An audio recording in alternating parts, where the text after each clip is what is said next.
আমি তেলাওয়াত করেছি সূরা নিসা 59 নম্বর আয়াত কারিমা। আল্লাহ সুবহানাহু ওয়া তাআলা জানাই দিয়ে বলতেছেন, ইয়া আইয়ুহাল্লাযীনা আমানু। আল্লাহ তাআলা বলেন, ইয়া আইয়ুহাল্লাযীনা আমানু, হে যারা ঈমান এনেছো। আচ্ছা কথা বলেন তো, আমরা প্রত্যেকেই মুসলমান কিনা? আমরা প্রত্যেকেই ঈমানদার কিনা? সম্মানিত হাজিরিন, আমরা প্রত্যেকেই ঈমানদার। আল্লাহ চাইলে এই আয়াতের মধ্যে দিতে পারতেন ইয়া আইয়ুহান নাস, হে মানুষ সকল, ঠিক কিনা? কিন্তু আল্লাহ দিয়েছেন ইয়া আইয়ুহাল্লাযীনা আমানু। আল্লাহ তাআলা বলেন, ইয়া আইয়ুহাল্লাযীনা আমানু, ও হে যারা ঈমান এনেছো, আতিউল্লাহ, তোমরা আল্লাহর আনুগত্য করবে, ওয়া আতিউর রাসূল, এবং রাসূলের আনুগত্য করবে, ওয়া উলিল আমরি মিনকুম, এবং তোমাদের মধ্যে যেই নেতাগুলো সৎ আছে, যেই নেতাগুলো আল্লাহর কোরআন এবং রাসূলের হাদিস বাস্তবায়নের জন্য কাজ করে, সেই নেতাগুলোর তোমরা কথা শুনবে। প্রিয় ভাইরা আমার, প্রথমে আল্লাহ বললেন আতিউল্লাহ, আমি আল্লাহর আনুগত্য করতে হবে। আতিউর রাসূল, রাসূলের আনুগত্য করতে হবে। ওয়া উলিল আমরি মিনকুম, সৎ নেতাদের আনুগত্য করতে হবে।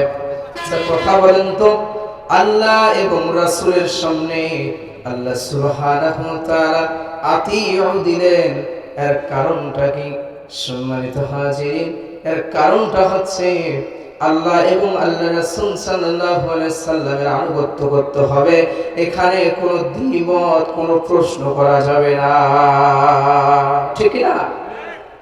সম্মানিত ভাইরা,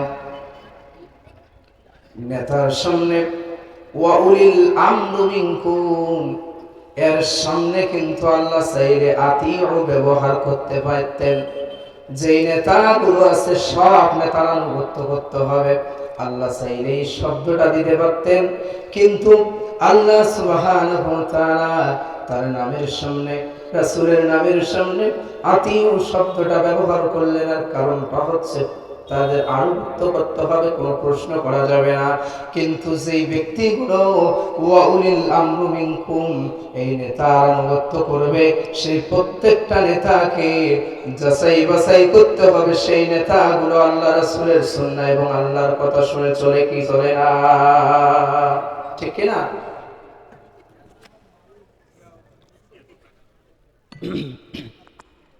প্রিয় ভাইরা আমার, আল্লাহ সুবহানাহু ওয়া তাআলা জানাই দিয়ে বলছেন ওয়া উলিল আমরি মিনকুম, সেই নেতাগুলো কারা?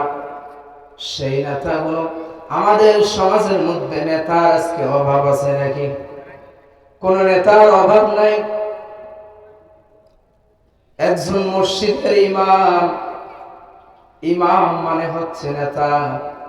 একজন মসজিদের যখন ইমাম নিয়োগ করে, একজন মসজিদের যখন খতিব নিয়োগ করে, তখন দেখবেন যে ইন্টারভিউ নিতে নিতে সব ইন্টারভিউ নেওয়া শেষ করে দেয়, তারপরও সেই ইমাম তাদের পছন্দ হয় না, ঠিক কিনা?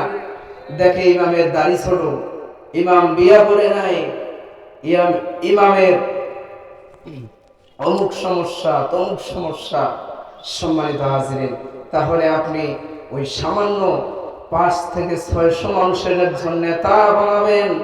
আপনি সেই নেতাকে আপনি 1000 বার ইন্টারভিউ নিতেছেন, অথচ একজন এমপি আপনি বানাচ্ছেন, একজন উপজেলা চেয়ারম্যান বানাচ্ছেন, একজন ইউনিয়ন চেয়ারম্যান বানাচ্ছেন।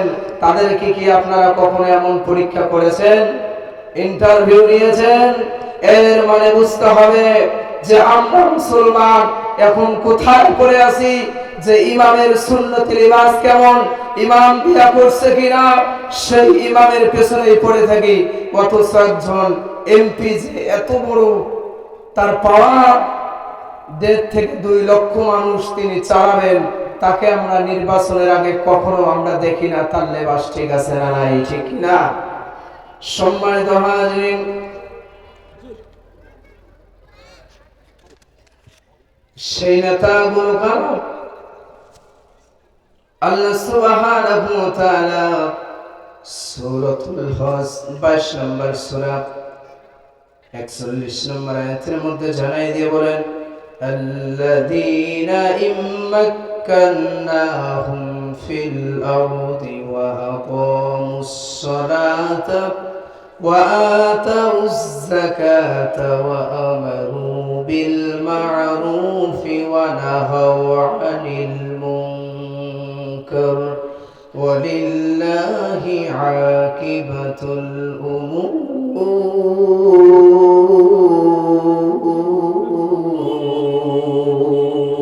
আল্লাহু আকবার। প্রিয় ভাইরা আমার, আল্লাহ তাআলা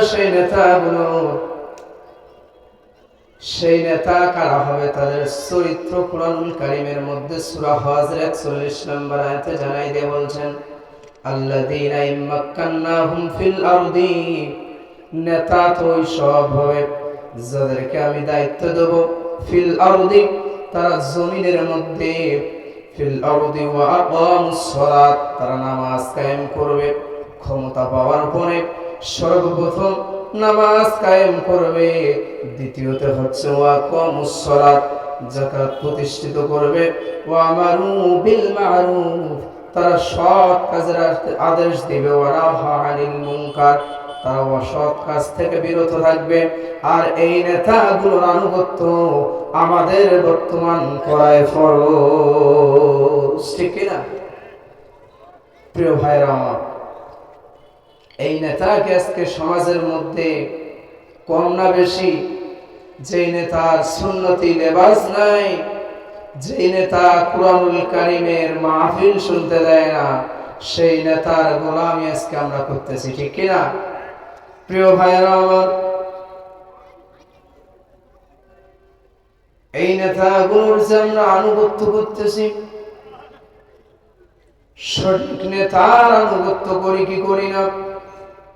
কাল কিয়ামতের দিন আল্লাহ রাব্বুল আলামিন যখন আমাদেরকে জানাই দিয়ে বলবেন, ইয়াউমা নাদউ কুল্লু উনাসিম বিইমামিহিম,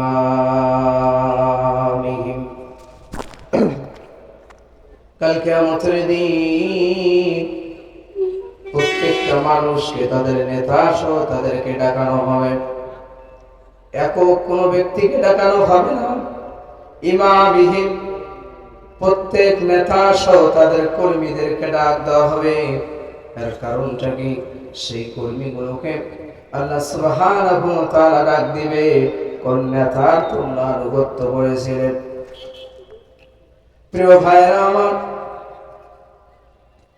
সেই নেতাগুলোর আনুগত্য করতে হবে।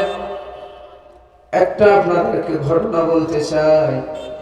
হযরতে ওমর রাদিয়াল্লাহু তাআলা আনহু তিনি শাসনামলে জাহানের খলিফা হযরতে ওমর, তিনি দিনের বেলা মানুষের বিচার আচার করে বেড়ায়, রাতের মধ্যে এলাকা ঘুরে, মরুভূমির মধ্যে ঘুরে, কোন ব্যক্তি যেন না খেয়ে আছে, কোন ব্যক্তির কি অবস্থা, সেই জন্য মানুষ ওমর রাদিয়াল্লাহু তাআলা আনহু ঘুরেন। হঠাৎ করে দেখতে পেলেন হযরত ওমর ফারুক, তিনি দেখতে পেলেন যে মরুভূমির মধ্যে ছোট বাচ্চাদের কান্নার আওয়াজ কানের মধ্যে আসতেছে।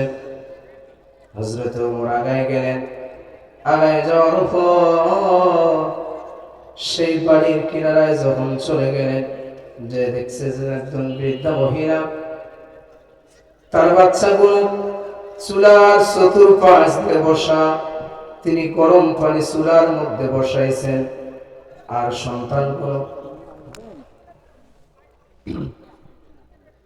সন্তানগুলো তারা কান্না করতেছে, কখন আমাদের খাবার হবে।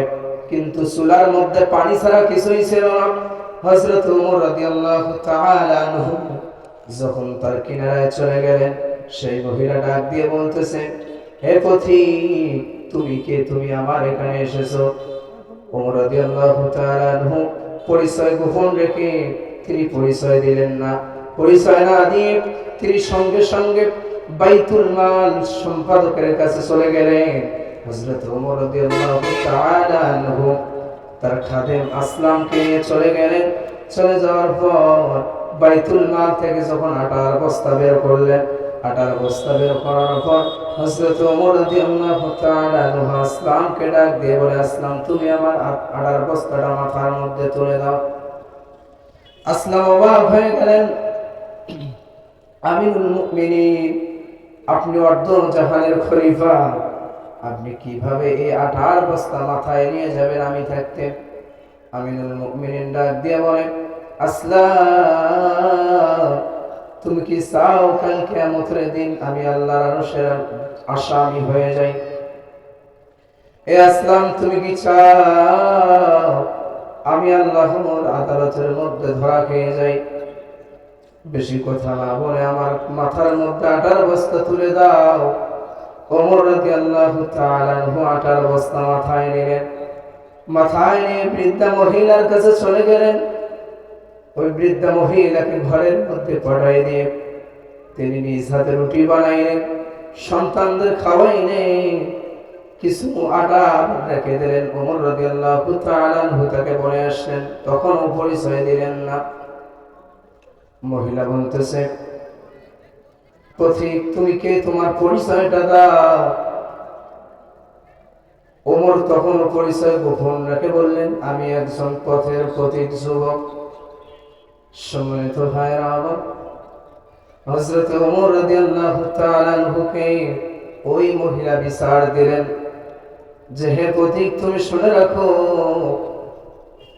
আমি দুনিয়ার আদালতে যদি কাউকে বিচার নাও দেই, কাল কিয়ামতের দিন আল্লাহর হাসরের ময়দানে আমি এই যেই যুবক ওমর, আমাদের অর্ধজাহানের বর্তমান খলিফা, তেনার নামে কাল কিয়ামতের দিন আমি আল্লাহর আদালতে নালিশ করব। কারণ আমরা না খেয়ে বাড়িতে থাকি, সন্তান কান্না করে করে চোখের পানি ঝরাচ্ছে, আর আমরা না খেয়ে মরি। ওমর কোনো খোঁজ খবর রাখেন না। ওমর তখনও পরিচয় গোপন রাখলেন।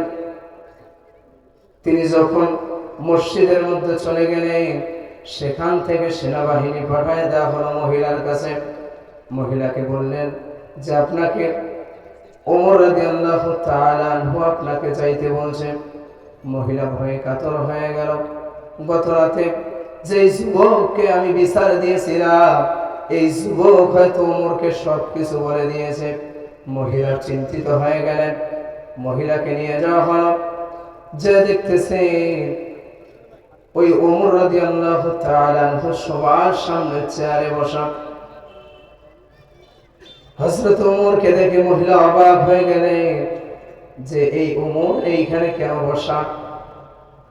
ওমর রাদিয়াল্লাহু তাআলা আনহু পাগড়িখানা তার গলার মধ্যে পেঁচাইছেন আর এক মাথা ছেড়ে দিয়েছেন। মহিলাকে ডাক দিয়ে বলে, আম্মা জান, আমার পাগড়ির এক মাথা আপনি ধরেন।